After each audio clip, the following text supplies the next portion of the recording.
અમદાવાદમાં ચૂંટણી પહેલા ચૂંટણી પંચ કામે લાગ્યું છે। અમદાવાદમાં અલગ અલગ વોર્ડમાં ઈવીએમ બેલેટ યુનિટને ડિસ્પેન્ચિંગ સહિતની કામગીરી કરવામાં આવી રહી છે, તો રિટર્નિંગ ઓફિસરને ઈવીએમ તેમજ બેલેટ યુનિટ સોંપવામાં આવ્યા છે।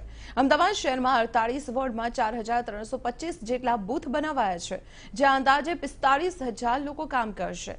આ ઉપરાંત જે વોર્ડમાં 90,000થી વધુ મતદારોની સંખ્યા છે, ત્યાં સરેરાશ 90થી 95 બૂથ રાખવામાં આવશે, જ્યારે કે 1 લાખથી વધુ મતદાર ધરાવતા વોર્ડમાં 100થી વધુ બૂથ રખાશે।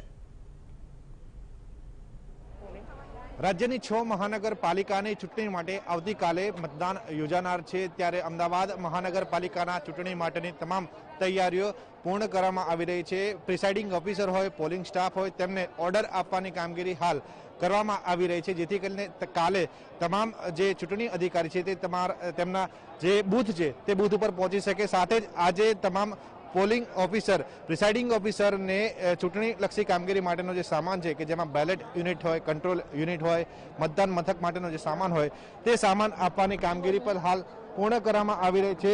મહત્વનું છે કે હાલ જે કોરોના મહામારી ચાલી રહી છે તેના માટે પણ અલગથી રિઝર્વેશન સ્ટાફ રાખવામાં આવે છે, જેથી કરીને કોઈ પણ ચૂંટણી અધિકારી બીમાર પડે તો તેમના બદલામાં રિઝર્વેશન સ્ટાફ પણ આપી શકાય। આપણી સાથે ચૂંટણી અધિકારી છે, તેમની સાથે વાત કરશું। મેડમ, આજે કયા પ્રકારની કામગીરી થઈ રહી છે જ્યારે આવતીકાલે મતદાન યોજાનાર છે ત્યારે? આજે ડિસ્પેચિંગની કામગીરી યોજાઈ રહી છે સર। અહીંયાથી આવતીકાલે મતદાનનો પહેલો તબક્કો એટલે કે ડિસ્પેચિંગ। આજે મશીનો અને અન્ય સામગ્રી અત્રેથી આપવામાં આવે છે દરેક બૂથ વાઇઝ।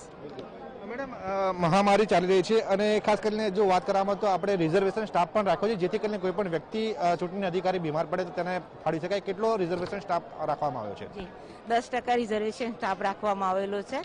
કોઈ લાસ્ટ મોમેન્ટ ઉપર કોઈ ઇસ્યુ હોય અને ના આવી શક્યા હોય તે કારણસર રિપ્લેસમેન્ટ આપવું પડતું હોય છે, તો 10% રિઝર્વ સ્ટાફ છે મારા જોડે। બિલકુલ। અને આવતીકાલે જ્યારે મતદાન યોજાવાનું છે ત્યારે કોઈ પણ પ્રકારની ટેકનિકલ ખામી ઈવીએમ મશીન હોય, બેલેટ યુનિટમાં ન સર્જાય તેના માટે કયા પ્રકારની પ્રક્રિયા કરવામાં આવશે?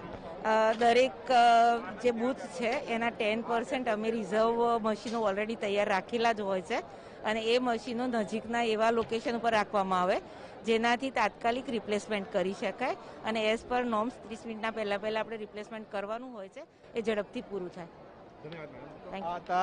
રિટર્નિંગ ઓફિસર મેડમ કે જેમનું સ્પષ્ટપણે માનવું છે કે મહામારી દરમિયાન કોઈ પણ ચૂંટણીનો સ્ટાફ જ્યારે બીમાર પડે તો તેમના માટે રિઝર્વેશન સ્ટાફ પણ રાખવામાં આવશે। સાથે જ જો આવતીકાલે કોઈ પણ પ્રકારના બેલેટ યુનિટ કે ઈવીએમ મશીનમાં કોઈ પણ ટેકનિકલ ખામી સર્જાય તો તેના માટે પણ રિઝર્વેશન મશીનો રાખવામાં આવે છે, જેથી કરીને મહાનગરપાલિકાની ચૂંટણીમાં કોઈ પણ પ્રકારની ક્ષતિ ન રહી જાય।